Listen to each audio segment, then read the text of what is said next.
So in a world that at the same time seems like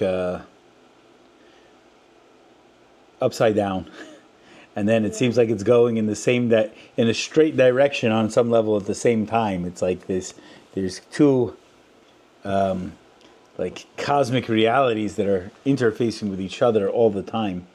That the events of the last week, year, 4 years, 8 years, seems like the world is upside down and backwards, but at the same time, in some way, it's going in the right direction. Hopefully changing for the better, changing for good. So it brings us to this week on the Jewish calendar is Yud Beis and Yud Gimmel Tammuz. And that's basic, and that's going to be the theme of the class. But it's really got many different offshoots. It influences so many different areas of our lives. And Yud Beis and Yud Gimmel Tammuz is the redemption of the previous Rebbe, the previous Chabad Rebbe, Rabbi Yosef Yitzchak, from Soviet communist jail. And it really began a whole new period of Jewish life that changed the world, really rocked the world completely. And so it wasn't just one man's redemption, but it was a redemption for, as he said, anybody who calls himself Jew. So he was put into Soviet prison for the crime, as it were, of spreading Judaism. That's what his criminal behavior was. Spreading Torah and Mitzvahs. Can you imagine? I guess in communist Russia, that makes more sense than it does today, probably. But it really doesn't make sense because legally, officially, you're allowed to observe religion. But he was given a death sentence and put into prison in communist Russia. And the miracle was that his death sentence was commuted about 10 days before he was released. And then he was released entirely on the 12th and 13th of the day of the month of Tammuz, the month we're in right now. So this, I believe, Wednesday and Thursday is the 12th and 13th of Tammuz, when Rabbi Yosef Yitzchak of Lubavitch, our Rebbe's father-in-law, was released from Soviet prison. And when he got off the train, leaving prison, he said, today is not just a redemption for me, it's not just a day of liberation for myself, but in fact, anybody who holds Torah and Mitzvahs to be precious, and anybody, in fact, who calls himself Jew. Anyone who uses the title to describe themselves as Jewish. So basically saying that every single Jewish person, it's their redemption as well. And you might say, well, I don't know that my ancestors or myself was really affected by this. I don't feel maybe the redemption of that auspicious day. So tonight's class hopefully will explain the global ramifications and in fact personal ramifications that this very, very special day has on you. So this, that he didn't look at it as a singular individual having been released from prison, which is for sure worth celebrating, but rather looked at it as a totally new period in Jewish life, shows us something very powerful from the outset. First of all, the majority of the Jewish world was living in Russia and were under the constant threat of the communists, the constant eye of the KGB and the NKVD. NKVD was the Jewish, believe it or not, bureau of the KGB that was manned by Jews themselves, whose job it was to literally investigate and persecute and even, God forbid, even kill their Jewish brethren for the crime of counter-revolutionary activities of spreading Torah and Mitzvahs. And unfortunately, a lot of Jews died at their hands, and especially Lubavitchers, Chabad followers, sacrificed their lives so as not to be caught by the NKVD. And the previous Rebbe stands at the train station saying this is not just a day of my liberation. It's not just a day of Chabad or Lubavitch being celebrated. It's not even a day just for those who consider themselves Torah and Mitzvahs, observant of Torah and Mitzvahs, but even anyone who just used the title Jew. Anybody who calls themselves Jewish. And how do we see that? Well, first of all, the previous Rebbe was not a private citizen, nor was he just a Rebbe, a rabbi. And he wasn't just a Rebbe, he was the world's Rebbe. He was the Rebbe of the world. He was the Moses of his generation, of the generation which he lived. And anything that happens to a leader, anything that happens to a nasi means a leader in the common vernacular in Israel, is referred to as the prime minister or the head. But a nasi was, Moses was the first nasi, the first leader of the Jewish people. And Rabbi Yosef Yitzchak of Lubavitch was the leader, was the nasi of his generation as well. And so anything that happens to the Moses of the time obviously has profound implications and affects every single Jewish person, affects every single person, every single Jewish person for sure, and every person in the world on a larger scale. And so when he was released from prison, it really began a new period of Jewish observance. It almost was the beginning of the thwarting of the Soviet Union on some level, and eventually seeing that there was a glimmer of hope for the Jews in Russia. But also what happened was an amazing thing. See, the previous Rebbe was constantly under investigation and observation by the Soviets and the communists.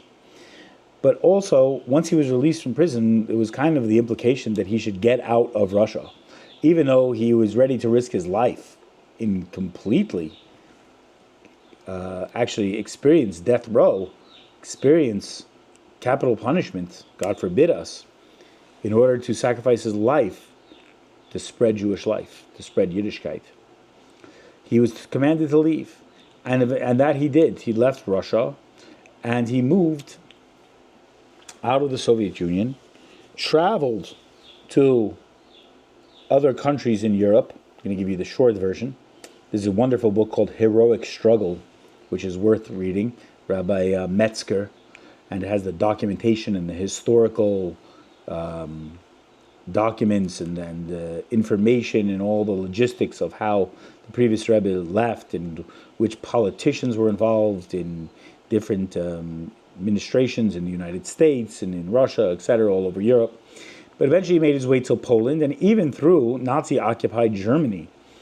And eventually he left Europe and arrived on the shores of America in 1940.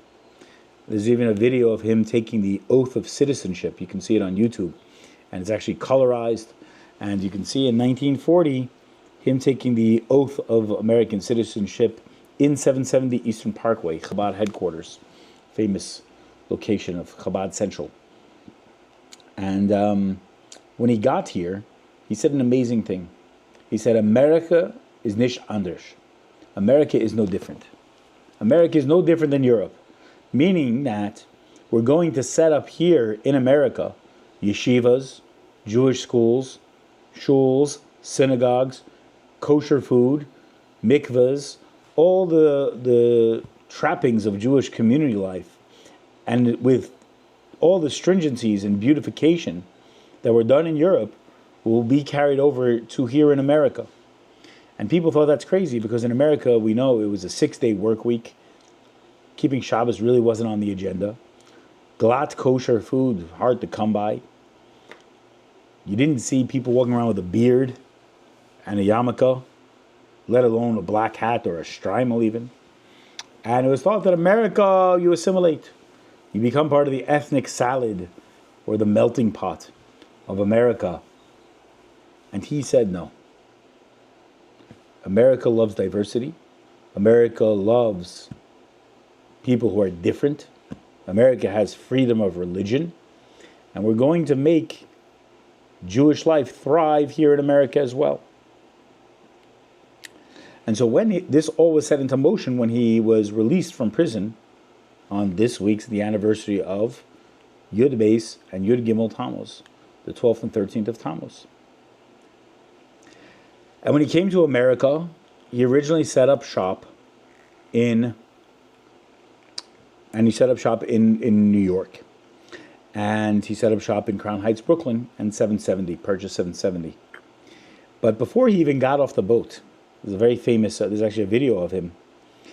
He said, I'm not getting off the boat in America until we have 10 students learning in Tomchei Tamimim, Lubavitch Yeshiva, Chabad Yeshivas in America. Saying, I can't get off the boat into this new land. Even though he was literally running from the communists and the Nazis in 1940. And he said, I'm not getting off the ship till the yeshiva. So the people the welcoming committee who came to greet him had to run and gather 10 yeshiva students and have them start the first Lubavitch Chabad yeshiva right here in America. So it's a very powerful lesson to us that what he did and what his Rosendetra was so, it seems almost trivial to have, I won't get off the boat, but it was so impactful, so far-reaching, and so real that today in America, Baruch Hashem, you see there's a Chabad house on every corner. And not only through America, but through the entire world. So it began a total new period of Jewish observance. And he lived the last 10 years of his life in America. From 1940 to 1950, the previous Rebbe lived 10 years of his life here in America. And from here he set up the global outreach system of Chabad Lubavitch that we know today, that was able to flourish, able to create Jewish life in not only America, but all over the world. And this really began in 1940. His son-in-law, the Rebbe, arrived soon after. And of course, the Rebbe took over the leadership of the Chabad Lubavitch movement in 1951, 1 year after his father-in-law's passing. But let's go back to what happened here in America when the previous Rebbe arrived in 1940. Let's talk about the cosmic effects of what happened, the global and universal effects. You see, in America, as I had mentioned, Jewish life was not flourishing. It was thought that you go to America and you secularize. You become American, you become a Westerner. Shabbos, nearly impossible. Not because of the persecutions that were experienced in Europe or in Russia, but simply because the culture itself didn't allow for that level of religious observance. America was the golden Medina, the golden country, the business, money, power, prospects, and thank God, freedom. And what a lot of Jews got wrong was, it wasn't just freedom of religion, they thought it was freedom from religion. And so, they thought, once we're in America, thank God there's no more persecution. We don't have to separate ourselves from the non-Jews, and we can live a secularized life. The previous Rebbe saw it as the complete opposite. He saw it as, this is an opportunity to live our best religious life, while also thanking God for the liberty and the freedom of religion that we have here in America, and the opportunity to use the business mindset, the activist mindset of America for goodness, for positivity, for Yiddishkeit, for Torah and Mitzvahs. And so, it's a very interesting side note. One time someone asked the previous Rebbe, why didn't he live and move to a different country? He didn't have to choose America. He could have chose Israel. He could have chose Spain. He could have chose England. Could have chose other countries to be in. Didn't have to be America. In fact, America is very far away. So one of the answers is you want to be by people who are movers and shakers, people who are doers, not necessarily only businessmen, but movers and shakers, people who are always moving and shaking, always doing something, creating something. And he says in Spain they take siesta. In England they take tea. In South America, he also said, I think they take the vacation, siesta. They take, everyone takes a break. There's a summer vacation for 3 months in some places, and they don't. So he says, I need people who are constantly moving and shaking, constantly doers. And so this is America. This is why he chose America. But what happened was an amazing thing. If you think about it, Jewish life was so sparse here. And he said, I'm going to utilize the inherent amazingness of America, the inherent greatness of America for Torah and Mitzvahs. And Torah and Mitzvahs have a wonderful place in American culture, American society. And as we see, thank God, Jewish life has thrived here.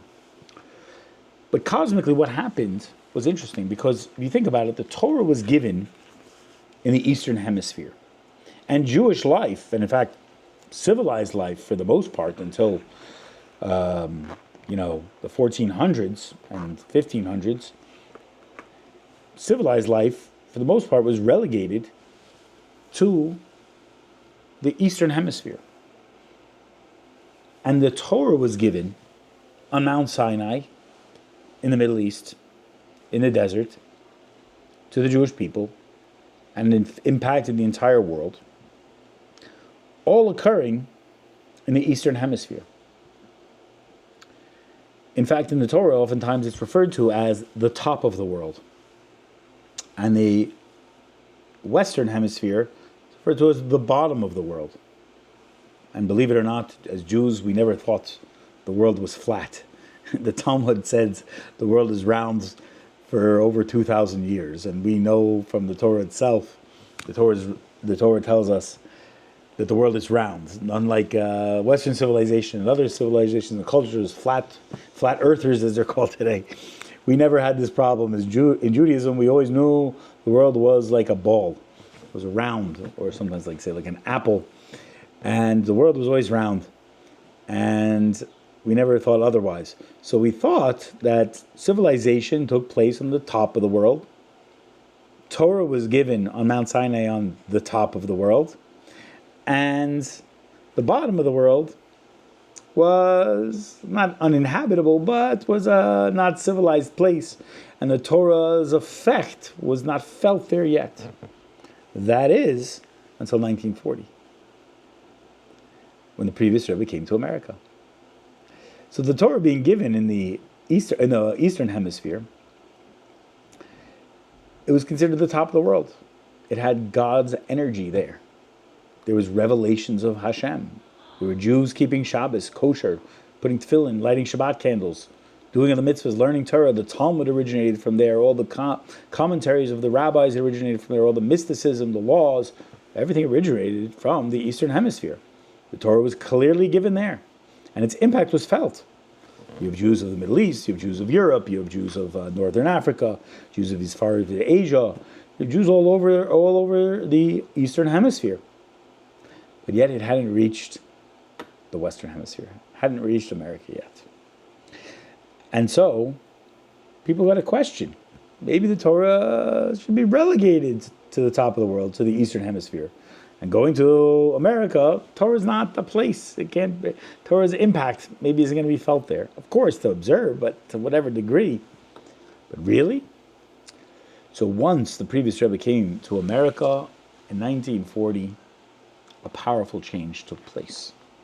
The Torah was now brought to the lower half of the world. And if you look at it cosmically, on some level it makes sense. In Kabbalah, in Jewish law, in Jewish mysticism, in Chassidus, we think about all these mystical higher spheres, higher worlds, as it were. And the highest worlds are more spiritual. Obviously, it's not geographically higher. It's spiritually more lofty, more refined, more close, as it were, to God.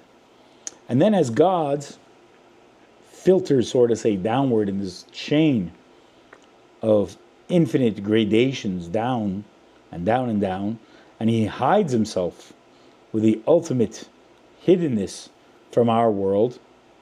He even separated out our world into spiritual and physical.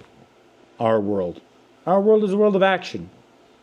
The physical world is lower, and the spiritual world is higher, and that's the composition of the lowest of world, which is our world.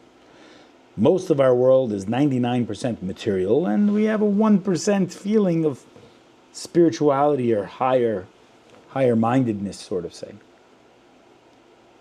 And so this world being split into spiritual and mostly material. Once the Torah was given in this physical world. I mean, the Torah was given on Mount Sinai, a physical mountain, to Moses and the Jewish people, physical people. And there was physical tablets and an actual scroll written. And this is the Torah. And this was given in the top half, spiritually speaking. This is geographically speaking as well, the higher spiritual half of the world. So all the effulgence of godliness as it comes down from world to world to world, infinite gradations down here into our world. Even then, when the Torah was given, it was given to the top, quote unquote, half of the world. And so, who's to say it's supposed to enter the bottom half? Right? Mashiach's going to come. We're all going to Israel. We're not going to California. So, who's to say the Torah would go to the bottom half all the way? But it was only when the previous Rebbe came in 1940 that this was allowed, sort of say, to happen. When this new period, a revolutionary period of Jewish life would take hold here. And not only would it take hold here, but it become the center of it. New York, the capital of the world. The previous Rebbe's home. Our Rebbe's home. And the previous Rebbe lived here for 10 years. And the powerful center of their activities of spreading the wellsprings of Chassidus and Torah and Mitzvahs was not originating anymore in Israel or in Russia or in Babylon, in Persia. It was originating here in America, and specifically New York, and specifically Brooklyn, Crown Heights, Brooklyn. This became the spiritual center of the world. If we even look at this on the calendar, on the Jewish calendar, this month is the month of Tammuz. As I said, the celebration of the previous Rebbe's arrival, of liberation from jail, was the 12th and 13th of the month of Tammuz. But if we look at the month of Tammuz, now we call it Chodesh HaGeula, which means the month of redemption. The month of redemption. Prior to when the previous Rebbe was released from prison, the early 1900s, it was called Chodesh Tainis, Chodesh Tzaim, a month of affliction, of fasting. A month of fasting. A month of affliction. Why is that? Because we fast on the 17th of Tammuz, which begins the 3-week period of mourning for the siege of Jerusalem and the destruction of the Holy Temple.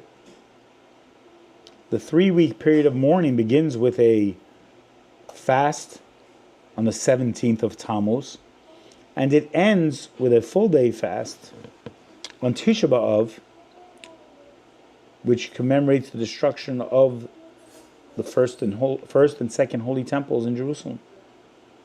So it was infused with mourning, almost half the month taken up by a solemn period of contriteness and seriousness. But now, since the previous Rebbe was released from prison, we don't refer to it anymore that way.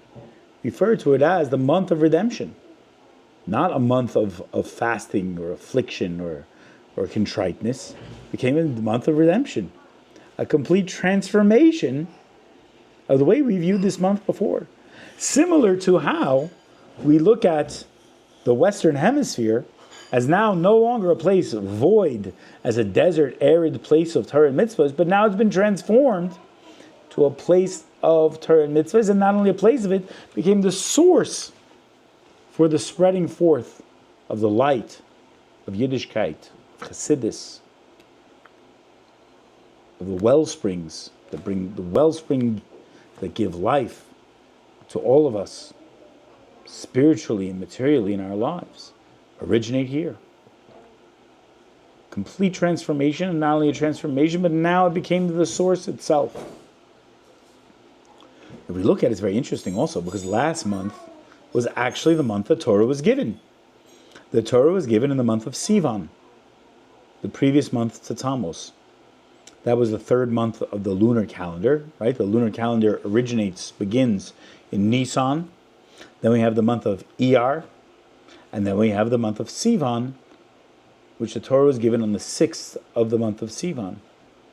And that is a very, very special month. The third month, established, strong month. The Torah is given in that month. But the subsequent month, for generations, for maybe 1900 years, was considered a month of bitterness, a month of negativity, a month of, it was tenuous time. I believe, if I'm incorrect, I could be incorrect, but I believe Tammuz has the zodiac sign of Jupiter as well. I believe that is correct. I think Tammuz even maybe means Jupiter. Might be even named after might have the connotation of being named after idolatry on some level. Maybe it was a god, Tammuz. I have to remember it exactly before I quote the whole thing. But the point is that Sivan, the previous month, Torah and Mitzvahs. Torah was given on Sinai. Celebration, Shavuos. We even don't say the penitential prayers of forgiveness the first 12 days of the month. It's a month of simcha, infused with spirituality. Beautiful month. It's almost like the Eastern Hemisphere, infused with the Torah. The subsequent month, Tammuz, we're in now, seems void of it. It seems like the Western Hemisphere. But now we see the transformation, not only globally, universally, geographically, and spiritually, but also in the realm of time itself.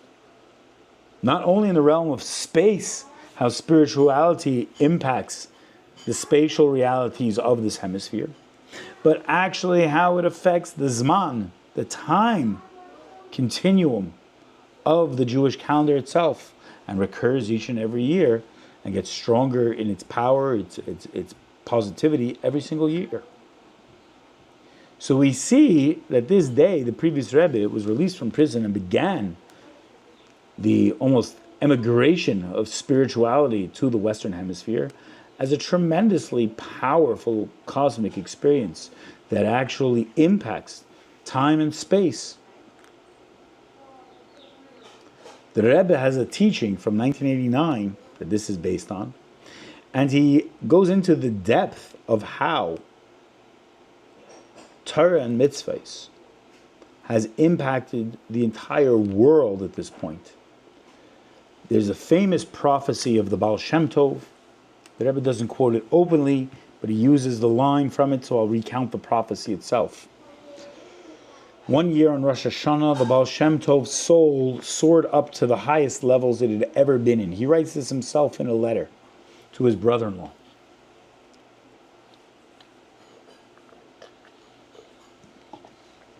And he writes that on Rosh Hashanah, my soul elevated beyond any elevation it had ever accomplished before. And he writes in detail, but he writes that eventually I entered the chamber of the Messiah, of Moshiach. I entered his holiest, highest chamber. And there was infinite souls sitting by him, hearing divinity, hearing God's teachings of the Torah from him. And when face to face with Mashiach, he asked him, Master, when will you come? When will Mashiach come? When will the Messiah come? And the Messiah answered him, and this is the line, when your wellsprings spread out to the furthest extremities of the universe. Then I will come.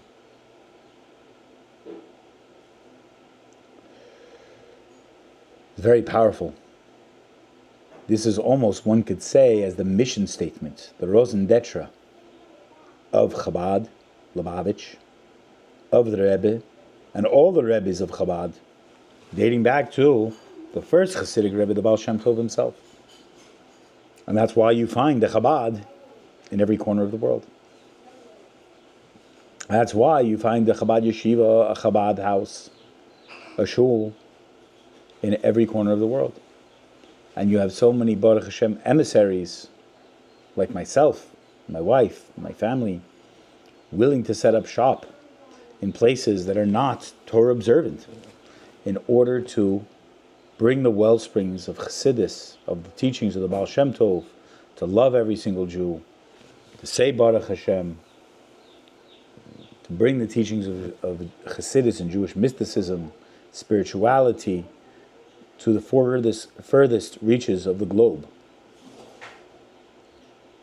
Places where you can't even imagine a Jew is. I myself am blown away sometimes where I see the locations where there's Chabad shluchim, in places where I don't even know how could there be even a Jew, let alone support a family of the Rebbe's emissaries to that place. It's a very powerful and awesome experience to understand that. But one could say that this entire movement started with the previous Rebbe being released from Soviet prison. One could say that these well springs that have now for sure touched every corner of the world really started on that day, began in earnest on that day. It could be said that Chabad became a global movement on this day. So when we come to Yud Beis and Yud Gimmel Tammuz this week, Wednesday and again Thursday, we understand the tremendous implications of this day. That this is not just a Yom Tov. I apologize, it's not Wednesday and Thursday, it's Thursday and Friday. Right? Wednesday night, it's a Friday during the day. Right? So Wednesday night, Thursday and Friday. Thursday and Friday is the 12th and 13th of Tammuz this year. So when we celebrate this day and we meditate on it, maybe we go online, we go to Chabad.org, read some of the articles there. The book Heroic Struggle is a great book by Rabbi Metzger I quoted before, and there's many books written by the previous Rebbe about his own experience and by others about the impact of this auspicious day. We see that our lives are directly affected by it. We see that it's not something that happened to a rabbi in the Soviet Union decades ago. We see that it really set into motion the Yiddishkeit, the warmth of Chabad as a movement, the power of the Rebbe to influence the world, and it changes our entire outlook on Jewish life in totality. It's very easy for us to take it for granted. I know I do. I'm guilty of it as well. I think America, it's Baruch Hashem. Thank God I live in this wonderful country, and I also take that for granted. But I take for granted the fact that I'm able to keep Torah and Mitzvahs here. I'm able to go to the store and buy a kosher food right off the shelf. I'm able to walk in the streets with a beard and a yarmulke and have the freedom to be an observant Jew here. And I also realize that I'm fortunate to be able to fight the winds of anti-Semitism from this place itself. Like I started saying, the world outside seems like topsy-turvy completely, but at the same time very straight, very direct. We have a deeper clarity within ourselves, perhaps in Simchas Torah, perhaps since what we see on the news in college campuses and in the major cities, that we have a clarity about ourselves. As a Jew, we're different. We're special and unique. But America as a country is no different. But thank God it provides a wonderful backdrop for us as Jews, as observant Jews, Jews who hold the Torah dear and keep the mitzvahs. And it's a wonderful environment for us to thrive as Jewish people, as we have since 1940, really. Can you imagine there was 10 yeshiva students, 1940, 84 years ago. 84 years ago. Sitting in a room somewhere in Brooklyn, and now you have the Chabad movement, where my sons all have gone to or have not graduated from one of the largest Chabad yeshivas, the largest Chabad yeshiva in the world in Crown Heights, Brooklyn. Thousands of students there every year. It's mind-blowing. And that's not to mention the Chabad yeshivas in New Haven, in Miami, and in Muncie, and in Baltimore, and LA, and Chicago, and Arizona. It's unbelievable. Literally tens of thousands of Jews learning in Chabad yeshivas all over the United States and in the world. From that seminal moment in 1940. And so comes Yud Beis, Yud Gimmel Tammuz, and it reminds us that what a leader does, what Moses does, what a Rebbe does, is not a private event. He is not a private citizen. He is not just a rabbi. He is not just a Rebbe. He's the leader of the world. He's the Moses. He's our Moses. He's our shepherd. On one hand, he cares about each and every single individual, and on the other hand, he's affecting the entire globe. So when he got off that train, when he was released from prison, and he says this is for everyone, unequivocally saying it's for every single person, every Jewish person. Back then you might think, well, that's a nice sentiment. He's including those of us who are not yet religious or different backgrounds. But we see that the words of Moses ring true throughout the decades, throughout all time, and are still having that powerful effect on us to this very day. I'd like to spend the last few minutes also juxtaposing this with the Torah portions that we've been reading this week leading up to this auspicious day. The last few Torah portions we've been reading all are about the conflict of the Jewish people in the desert undermining the leadership of Moses.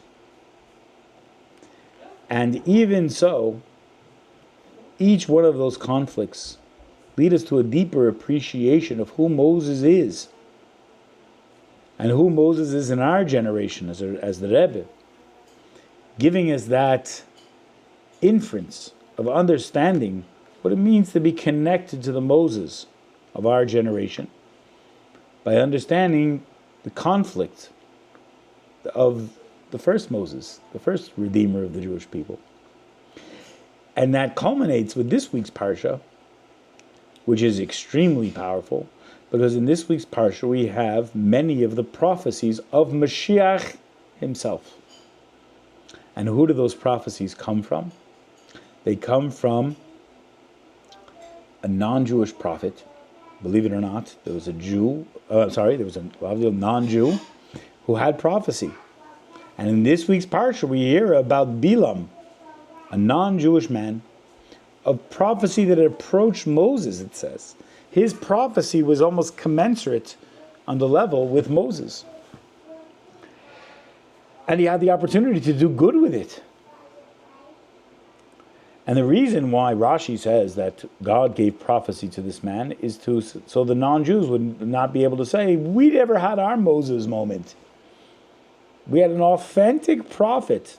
They had an authentic prophet, non-Jewish, and instead of doing good with his prophecy, he chose to curse the Jewish people. He was a sellout. He was a prophet for hire. But what happened when he opened his mouth? What happened when it came time to actually say the curses, God forbid us, that he was going to visit upon the Jewish people, God forbid? He opened his mouth, and only blessings came out. And he says, it's not up to me what my prophecy is, what words come out of my mouth. That's up to Hashem. And only blessings came out. And through him was revealed to us the prophecies about Mashiach himself. Prophecies about the final Redeemer. He lived in the time of Moses, the first Redeemer. As it says in our Torah, Geil Rishon Ugeil Achrein. The first Redeemer is like the final Redeemer. So we have in this week's Parsha prophecies about the final redemption, about Mashiach himself. If you get a chance, it's definitely worth a read. It's definitely worth reading some of the commentaries. Some of them are very beautiful. And even if you have a chance, you can look into Maimonides' Rambam and how he quotes verbatim and explains very clearly, which is uncharacteristic of his code of Jewish law, in his laws of kings about Mashiach. He goes through the prophecies in this week's Parsha. The Parsha is called Parshas Balak. Balak was the non-Jewish king who wanted to wipe the Jewish people out, curse them, God forbid, through hiring Bilam. And Bilam revealed only blessings. He revealed very lofty levels of godliness in the prophecy of Mashiach. Who will Mashiach be? What will be like when he's revealed? What stages there are to his advent, to his revelation? And so in this week's Parsha, we have those prophecies very clearly. And if you get a chance, Maimonides' Laws of Kings, in the end of his book, you can find it online. It's worth Googling on Chabad.org or other places, kosher sites hopefully, where you can read the laws of Mashiach, the job description of Mashiach, in which Maimonides, Rambam himself, goes through the actual text of this week's Parsha with commentary. Very briefly, but very clearly as well. And it's definitely worth a look. So when we juxtapose that with the fact that now the prophecy of the Baal Shem Tov from a few hundred years ago has now come to fruition. Now the well springs of the teachings of the Baal Shem Tov have reached the four corners of the earth thanks to the efforts of the previous Rebbe and the Rebbe and all the emissaries and all the shluchim and the agents of Chabad all over the world, in the yeshivas and the Chabad houses, and the power of the previous Rebbe's release from Soviet jail takes on a much greater tone. And when we have that in conjunction with the Torah portion of the week, not only did the previous Rebbe uplift the Western Hemisphere, not only did he uplift the Jewish calendar now to reflect something positive in this month, but he also, the time of year when it happens, is also the same connotation of this non-Jewish prophet, Bilam, taking what should have been a curse and transforming it to a blessing. And within that blessing is the revelation of Mashiach himself, the final redemption, the ultimate transformation of exile to redemption, of diaspora to deliverance, of Gullus to Geula,